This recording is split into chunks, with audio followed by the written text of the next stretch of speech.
Senator Robinson, Dwayne Robinson, you have the floor. Thank you, Madam President. And I too will be brief. As we know, in Bermuda, we have a very serious population crisis.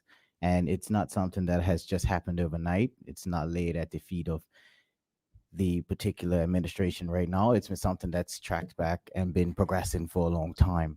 But I believe we need to be the generation that puts a stop to it and actually gets up and tries to mitigate this crisis. And I think it needs to stay at the forefront of our minds because it affects everything from entrepreneurship entrepreneurship to the local economy. And the point that I would like to focus on regarding this, as we all have heard numerous people speak on the population crisis and what has caused it, but the part that I would like to focus on today is emigration, and that's with a E, not an I. I know my thick accent sometimes I say I instead of E, but emigration is the portion that I would like to focus on. And for us to have an 8,000 person hurl in our working population, and with Britain's 2021 census saying that it's 5,821 usual residents of England that were born in Bermuda, is something that I think should trigger us to want to do more robust research, more robust polling of are people who are leaving, and those who are at risk of leaving as well, because it's for us to say we have $8,000 hurl in our working population and we aren't really polling who's leaving. That 8,000 number could balloon if, let's say, 2,000 Bermudians move away in the next 2 to 5 years. So I think we need to be more robust in our tracking of Bermudians who are departing, and see if we can get some more communication and more connection with the diaspora that is overseas, because we've seen them come to our aid in previous occasions with someone like Dr. Karika Weldon, who came back during COVID, who was overseas and had expertise that could help the island. So I feel like it was something that was a departure form that used to be done. I'm not sure if that is still done, so correct me if I'm wrong if it is. But the more data we can collect on our people who are overseas and working with our overseas partners and direct jurisdictions to figure out how many Bermudians are in Canada, are in the UK, are in America, and see if we could cater our repatriation efforts to them, because we don't really know why they left.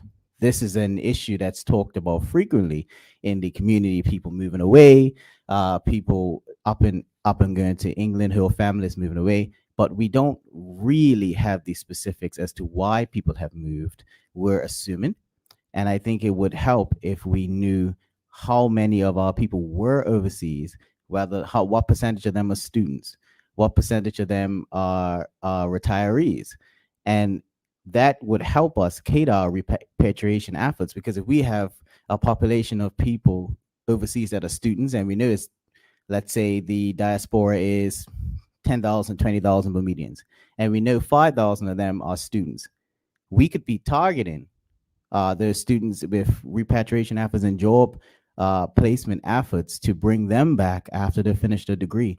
So it's just little things that government could be doing in this space to not only look to reform immigration to bring other people outside of Bermuda back, but also focus on emigration so that we know where our people are and where we can draw from that resource. Because right now, when they go away, they rarely have any connection to Bermuda. There's no absentee ballots for people who may still have homes here, who may still have parents here. It's no registration for them. So that would be a quick way for us to tell how many people are still invested in Bermuda overseas, and how many of our people are still looking at what's happening in the island and how we can entice those folks to come back.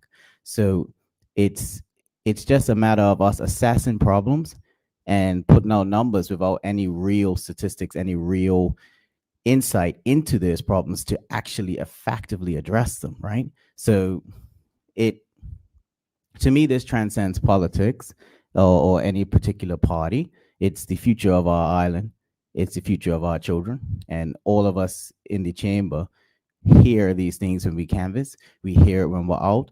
We hear about folks moving away when we go to get our groceries. So it's not a matter of not knowing what's happening or accepting what's happening.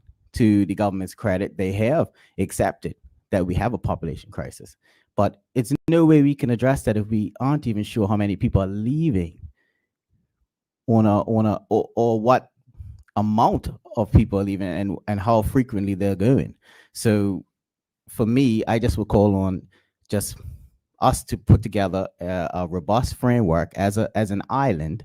So let's even take the party out of it. As an island, we need to put together a robust framework of tracking when our folks are moving overseas, who is overseas, and when we go, we can then interact and set up various functions in America and Canada for that diaspora, and maybe just maybe if we can pull back even 10% of our people, it would be 10% more than we had yesterday, right?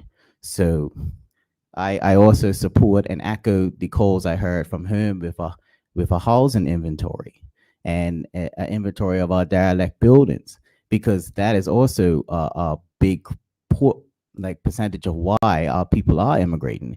And if we can have a housing stock, then we know how to address our housing crisis.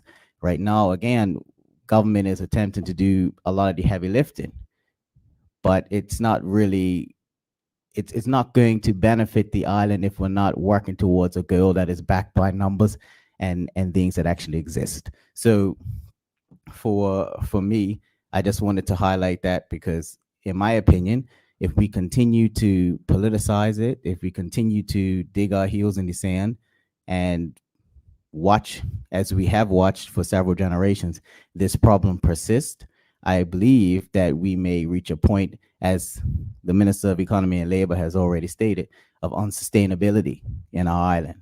And that's something that I know all of us would hope to prevent, even if we do have ideological differences. Thank you, Madam President. Thank you, Senator Dwayne Robinson. Would any other senator care to speak on the motion to adjourn? Hearing none,